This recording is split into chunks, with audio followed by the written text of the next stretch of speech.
বৰ্তমান প্ৰযুক্তিবিদ্যাৰ সময় আৰু এই প্ৰযুক্তিবিদ্যাৰ সময়ত আমাৰ সমাজত দেখা দিয়া এটা ডাঙৰ সমস্যা হ'ল শিশু কিশোৰ বা যুৱকসকলৰ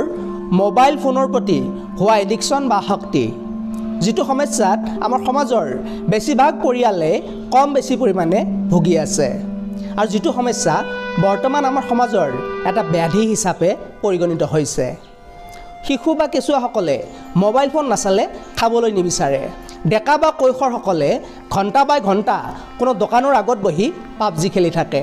কিয় মোবাইল ফোনৰ প্ৰতি শিশু কৈশোৰ বা ডেকাসকল সহজে আকৰ্ষিত হয় আৰু এই আসক্তি বা এডিকশ্যনৰ ফলত আমাৰ সমাজত কি ক্ষতি হৈ আছে আৰু এই মোবাইল ফোনৰ প্ৰতি আসক্তি দূৰ কৰিবলৈ আমি অভিভাৱকসকলে কি কৰিব পাৰোঁ আহকচোন এই আটাইবোৰ বিষয়ৰ ওপৰত কম সময়ৰ ভিতৰত বিস্তৃতভাৱে আলোচনা কৰোঁ প্ৰথমে আহোঁ যে শিশুসকলৰ মোবাইল ফোনৰ প্ৰতি আসক্তি কিয় বেছি ইয়াৰ উত্তৰ হ'ল শিশুসকলে উজ্জ্বল বস্তু ভাল পায় আৰু মোবাইল ফোনৰ স্ক্ৰীনখন শিশুসকলক আকৰ্ষণ কৰিব পৰাকৈ উজ্জ্বল ইয়াৰ উপৰিও মোবাইল স্ক্ৰীনৰ উজ্জ্বল গতিশীল ছবিয়ে শিশুসকলক আকৰ্ষণ কৰে আনহাতে কিশোৰ আৰু ডেকাসকলৰ বাবে নানা ধৰণৰ মনোৰঞ্জনমূলক ভিডিঅ' মোবাইল ফোনত পোৱা যায় ইয়াৰ উপৰিও মোবাইল ফোনত ব্ৰেইনক ৰিৱাৰ্ড কৰিব পৰা নানা ধৰণৰ এপছ বা গেমছ থাকে যিবোৰ আহিলাহে শিশু বা কৈশোৰসকলৰ মনত মনোৰঞ্জন দিয়ে আৰু শিশু বা কৈশোৰসকলক সহজতে আকৰ্ষিত কৰে এতিয়া আমি আহোঁ এই মোবাইল ফোনৰ প্ৰতি আসক্ত হোৱাৰ ফলত আমাৰ সমাজত কি ক্ষতি হৈ আছে প্ৰথম কথা যিবোৰ শিশু বা ইয়ং ল'ৰাই মোবাইল ফোনত হিচাপতকৈ বেছি সময় ব্যস্ত থাকে তেওঁলোক শাৰীৰিক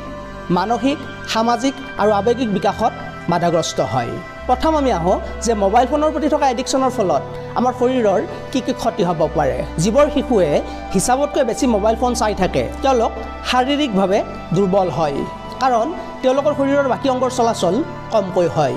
তেওঁলোক হিচাপতকৈ বেছি শকত হোৱাৰ আশংকা থাকে বহু সময় একেটা পজিশ্যনত বহি বা শুই মোবাইল চোৱাৰ ফলত স্পণ্ডিল'চিছৰ দৰে বেমাৰে তেওঁলোকক সোনকালে পাব পাৰে মোবাইলৰ পৰা অহা নীলা পোহৰে তেওঁলোকৰ চকু নষ্ট কৰিব পাৰে অৰ্থাৎ বেছিকৈ মোবাইল চোৱা শিশুসকলৰ মাজত মায়'পিয়া ৰোগ দেখা যায় আৰু ইয়াৰ উপৰিও মূৰৰ বিষতো ভুগিব পাৰে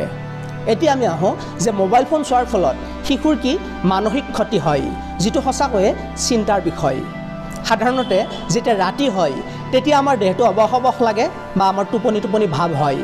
ৰাতি আমাৰ মগজুত মেলাটনিন নামৰ এবিধ হৰমন ছিক্ৰেশ্যন হয় যি হৰমনৰ প্ৰভাৱত আমাৰ দেহটো অৱশ লাগে বা ৰাতি টোপনি আহে কিন্তু যিবিলাক লোকে ৰাতি দেৰিলৈ মোবাইল চাই থাকে তেওঁলোকৰ ক্ষেত্ৰত মোবাইলৰ পৰা নিৰ্গত হোৱা নীলা পোহৰে মগজুলৈ সংকেত পঠায় যে এতিয়াও ৰাতি হোৱা নাই বা পৰ্যাপ্ত পৰিমাণে পোহৰ আছে যাৰ বাবে মগজুৱে মেলাটনিন হৰমন ছিক্ৰেশ্যন কৰা বন্ধ কৰি দিয়ে অৰ্থাৎ মগজুৱে মেলাটনিন হৰমন সৃষ্টি নকৰে আৰু যেতিয়া মগজুৱে মেলাটনিন হৰমন সৃষ্টি কৰা বন্ধ কৰি দিব তেতিয়া আমাৰ টোপনি নাহিব যাৰ ফলত বেছিকৈ ৰাতি মোবাইল চোৱা লোকসকলে নিদ্ৰাহীনতাত ভোগে আৰু এই মেলাটনিন হৰমন সৃষ্টি হোৱা বন্ধ হোৱাৰ লগে লগে আমাৰ শৰীৰৰ ইণ্টাৰনেল ক্লকটো বন্ধ হৈ যায় অৰ্থাৎ আমাৰ শৰীৰত সকলো কাম নিজে নিয়াৰিকৈ চলাবলৈ এটা ছিষ্টেম থাকে যিটোক আমি ইণ্টাৰনেল ক্লক বুলি কওঁ আৰু আমাৰ শৰীৰৰ এই ইণ্টাৰনেল ক্লক বাধাগ্ৰস্ত হোৱাৰ লগে লগে আমাৰ শৰীৰৰ পাচনতন্ত্ৰ মেটাবলিজিম আদি সকলো বাধাগ্ৰস্ত হয় আৰু এই নিদ্ৰাহীনতায়ে আমাক মানসিকভাৱে অস্থিৰ কৰি তোলে ইয়াৰ উপৰিও মোবাইল ফোনৰ স্ক্ৰীনৰ পৰা এবিধ ৰেডিঅ' ফ্ৰিকুৱেঞ্চি ৱেভ নিৰ্গত হয় যি ছিগনেল বা ৱেভে আমাৰ মগজুত ফ্ৰী ৰেডিকেলছৰ সংখ্যা বৃদ্ধি কৰে আৰু এই ৱেভে মগজুত এণ্টিঅক্সিডেণ্টৰ পৰিমাণ কমাই দিয়ে যাৰ ফলত এই ফ্ৰী ৰেডিকেলছসমূহে মগজুৰ চেলসমূহক ক্ষতি কৰিবলৈ আৰম্ভ কৰে যি ক্ষতিৰ ফলত আমাৰ মগজুত অক্সিডেটিভ ষ্ট্ৰেছ নামৰ এবিধ ষ্ট্ৰেছ সৃষ্টি হ'ব পাৰে যাৰ ফলত আমাৰ মগজুৰ ডিএনএসমূহৰ ক্ষতি হয় যাৰ ফলত মগজুত ব্ৰেইন টিউমাৰ পৰ্যন্ত হ'ব পাৰে এতিয়া আমি আহোঁ যে মোবাইল ফোন বেছিকৈ চোৱাৰ ফলত শিশুসকলৰ সামাজিক আৰু আৱেগিক ক্ষেত্ৰত কি ক্ষতি হয় সাধাৰণতে যিবোৰ কেঁচুৱা বা শিশুৱে বেছিকৈ মোবাইল চাই তেওঁলোক সামাজিক বিকাশত বাধাগ্ৰস্ত হয় ধৰি লোৱা হ'ল এজন শিশুৱে কাৰ্টুন বেছিকৈ চায় যিহেতু শিশুৱে ইয়াৰ চৌপাশৰ পৰিৱেশৰ পৰা শিকে গতিকে মোবাইল ফোন বেছিকৈ চাই থকা শিশুটোৱে মোবাইল ফোনৰ পৰা শিকিব আৰু মোবাইল ফোনত যিবোৰ কাৰ্টুন দেখুওৱা হয় সেইটো আমাৰ বাস্তৱৰ লগত কেতিয়াও নিমিলে যাৰ ফলত আপোনাৰ শিশুটোৱে মোবাইল ফোনৰ কাৰ্টুনত দেখুওৱা চৰিত্ৰসমূহৰ দৰে এবনৰ্মেলি জঁপিয়াই কথা ক'বলৈ আৰম্ভ কৰে বা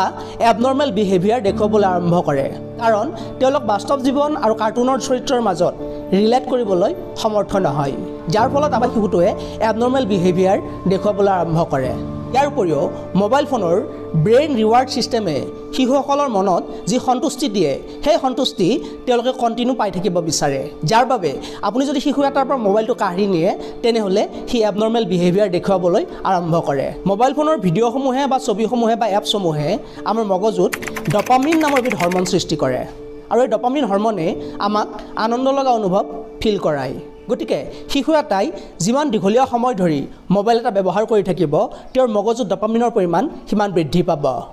গতিকে হিচাপতকৈ বেছি মোবাইল ব্যৱহাৰ কৰিলে মগজুত হিচাপতকৈ বেছি ডপামিন সৃষ্টি হ'ব, যাৰ ফলত তেওঁলোকে এনি টাইম মগজুত ডপামিন সৃষ্টি হৈ থকাটো বিচাৰিব। যেতিয়া মোবাইল চোৱা বন্ধ কৰিব তেতিয়া ডপামিনৰ পৰিমাণ কমি যাব, যাৰ ফলত তেওঁলোক মানসিকভাৱে অস্থিৰ হৈ পৰিব। ইয়াৰ উপৰিও দুজন বন্ধু বা বান্ধৱী যেতিয়া একেলগে বহি থাকে তেতিয়া সিহঁতে আন্তৰিকতাৰে কথা পতাৰ পৰিৱৰ্তে প্ৰত্যেকে নিজৰ চেলফোনক লৈ ব্যস্ত থাকে। এজনে যদি ছ'চিয়েল মিডিয়াৰ পৃথিৱীত আছে আনজনে গেম লৈ ব্যস্ত থাকে, অৰ্থাৎ একেলগে থাকিও প্ৰত্যেকে বেলেগ বেলেগ পৃথিৱীত থাকে। এই একেখিনি পৰিঘটনা আনকি পৰিয়ালৰ মাক দেউতাক আৰু ল'ৰা ছোৱালীৰ ক্ষেত্ৰতো দেখা যায়, যাৰ ফলত সম্পৰ্কসমূহৰ মাজতো কৃত্ৰিমতা আহি পৰিছে। মোবাইলৰ প্ৰতি এডিকশ্যন থকা ল'ৰা ছোৱালীসমূহৰ আন এবিধ সমস্যা হ'ল সামাজিক আচৰণত সমস্যা। যেতিয়া কোনো এজন জ্যেষ্ঠ লোকে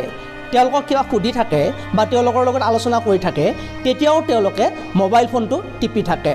এইটো এটা ডাঙৰ সামাজিক আচৰণ ব্যাধি। ইয়াৰ উপৰিও অত্যাধিক মোবাইল ফোন ব্যৱহাৰ কৰাৰ ফলত তেওঁলোকৰ একাডেমিক কেৰিয়াৰ লাহে লাহে ডিক্ৰিজ হোৱা দেখা যায়। এতিয়া আমি আহোঁ যে এই সমস্যাসমূহ আঁতৰ কৰিবলৈ আমি অভিভাৱকসকলে কি কৰিব পাৰোঁ। আটাইতকৈ ডাঙৰ কথা যাতে শিশুটোৱে মোবাইলটো কম সময় ইউজ কৰে তাৰ প্ৰতি অভিভাৱকসকলে লক্ষ্য কৰিব লাগে, অৰ্থাৎ তেওঁলোকক মোবাইল চোৱাৰ এটা সময়সীমা বান্ধি দিব লাগে।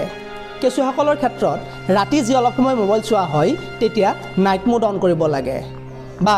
মোবাইল স্ক্ৰীণত ব্লু লাইট ফিল্টাৰ লগাব লাগে, যাতে নীলা পোহৰে শিশুটোক ৰাতি কমকৈ ক্ষতি কৰিব পাৰে। কেতিয়াও বেডৰুমত মোবাইল ৰাখিব নালাগে, কাৰণ বেডৰুমত মোবাইল নাথাকিলে শোৱাৰ সময়ত মোবাইল চোৱা অভ্যাস নিজে নিজে নোহোৱা হ'ব।